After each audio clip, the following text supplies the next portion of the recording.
சிவனாடும் ஆட்டம் போலே தீபம் எரிகிறது. கைலாய மலையே இந்த மண்ணில் இறங்கியது.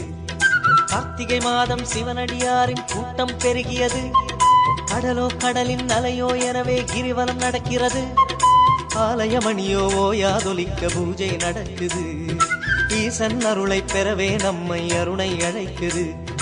அண்ணாமலை தீபம் திரு அருணாச்சல தீபம், அண்ணாமலை தீபம் திரு அருணாச்சல தீபம். சிவனாடும் ஆட்டம் போலே தீபம் எரிகிறது.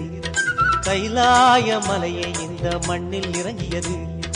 கார்த்திகை மாதம் சிவனடியாரின் கூட்டம் பெருகியது. கடலோ கடலின் அலையோ எனவே கிரிவலம் நடக்கிறது. ஆலயமணியோ ஓயாதொலிக்க பூஜை நடக்குது. ஈசன் அருளை பெறவே நம்மை அருணை அழைக்குது.